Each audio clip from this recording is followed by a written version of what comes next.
spot এডমিশনৰ guideline আহি হৈছে north Lakhimpur college autonomous কলেজৰ 1 নম্বৰ এৰ পইণ্ট কৈছে if a student has already applied for the particular program such as BA in political science they no need to apply again for the same program তো যদি আপোনালোকে already BA political সায়েন্সৰ কাৰণে যদি আবেদন কৰিছে খালি পলিটিকেল সায়েন্স বুলিয়ে নহয় বেলেগ আপোনালোকে যদি বেলেগ সাবজেক্টৰ কাৰণেও আবেদন কৰিছিলে প্ৰথমতে আৰু আপোনালোকৰ নামটো মেৰিট লিষ্টত অহা নাই ফাৰ্স্ট মেৰিট লিষ্টতে হওক বা সেকেন্ড মেৰিট লিষ্টতে হওক অহা নাই তেনে ক্ষেত্ৰত আপোনালোকে আকৌ আবেদন কৰাৰ দৰকাৰ নাই আপোনালোকে সেই ফৰ্মখনই হৈ যাব B point কৈছে যে if a student want to apply for a new program such as already applied in for BA political science now he wants to apply for BA history they must submit a fresh application on Samord portal on 19th June 2025 তো যিসকল ছাত্ৰ ছাত্ৰীয়ে প্ৰথমতে ধৰি লওক political সায়েন্সত আবেদন কৰিছে কিন্তু এতিয়া সিহঁতে বেলেগ এখন সাবজেক্টৰ কাৰণে আবেদন কৰিব তেনে ক্ষেত্ৰত সিহঁতে নতুনকৈ আবেদন কৰিব লাগিব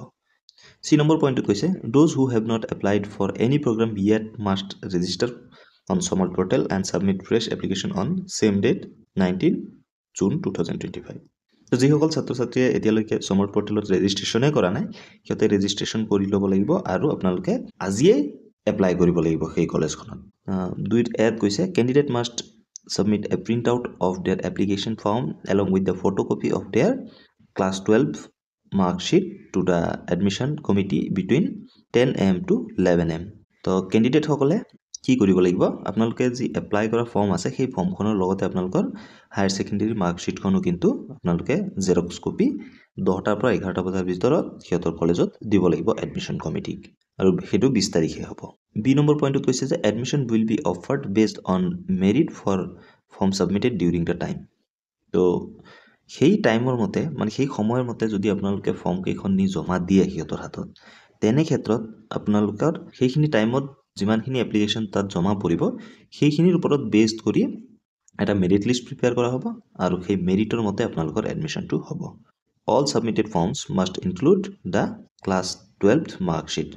আৰু যিসমূহ ফৰ্ম আপোনালোকে দিব তাৰ লগত কিন্তু আপোনালোকৰ হায়াৰ সেকেন্ডাৰী মাৰ্ক শিটখন দিবই লাগিব তাৰপিছত 3 নম্বৰ পইণ্টত কৈছে যে only one admission during the spot admission a student can take admission in only one program during the spot admission round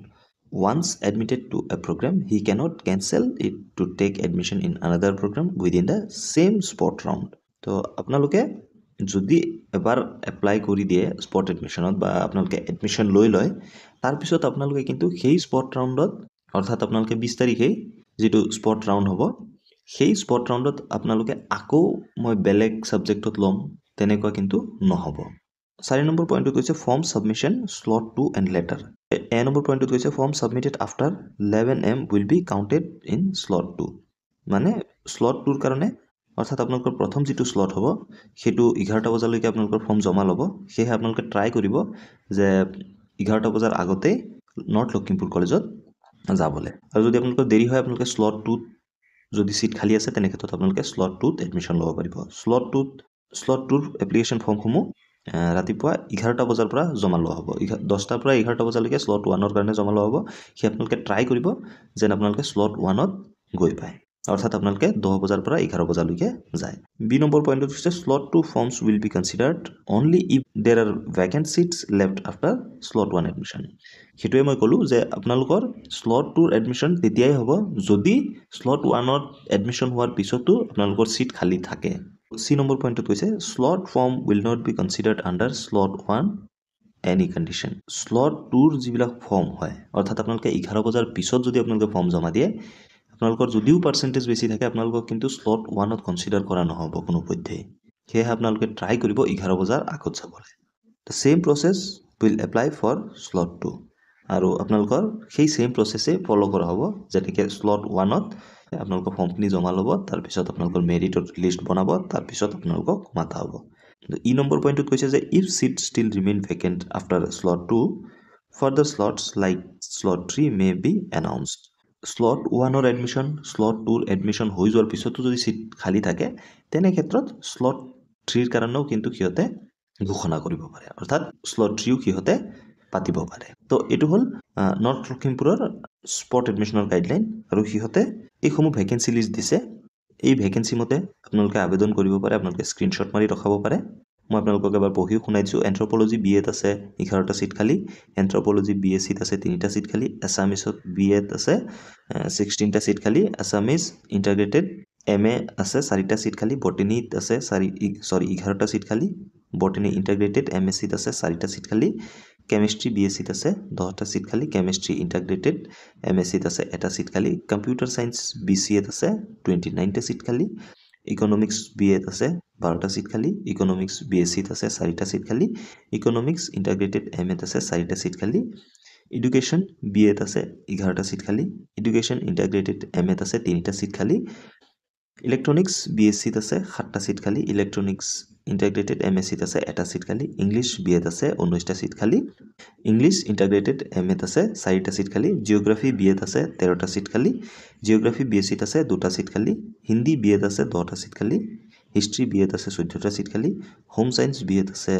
9টা seat খালী হোম চায়েন্স BSCত আছে 4টা চিট খালী মেথমেটিক্স BAত আছে 6টা চিট খালী মেথমেটিক্স BSCত আছে 12টা চিট খালী ফিলচফি BAত আছে 18টা চিট খালী ফিজিক্স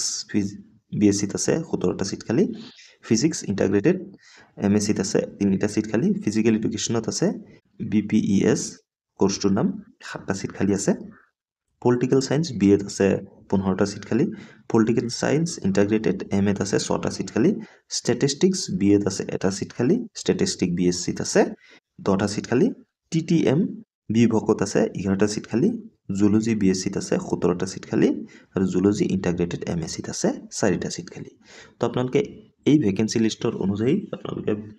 গম পাব যে আপোনালোকৰ পাৰ্টিকুলাৰ ডিপাৰ্টমেণ্টত কিমানটা চিট আছে তো সেই অনুযায়ী আপোনালোকে স্লট 1ত এডমিশ্যন লোৱা ট্ৰাই কৰিব 11টা বজাৰ আগতেই যাব জেৰক্স লৈ যাব এপ্লিকেশ্যন ফৰ্মখনৰ আৰু আপোনালোকৰ HSৰ মাৰ্কশ্বিট হয় সেইটো লৈ যাব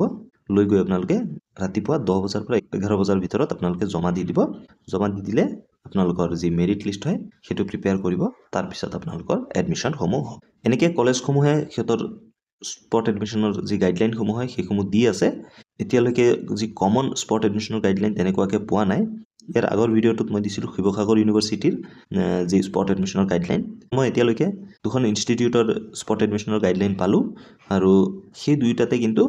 মেৰিট ৱাইজ এডমিশ্যন দিম বুলি কৈছে এতিয়ালৈকে পোৱা নাই কমন স্পট এডমিশ্যনৰ গাইডলাইন যদি এনেকুৱা দিয়ে আমি আপোনালোকক জনাই দিম কিন্তু মেক্সিমাম কলেজৰ এনেকুৱাই হ'ব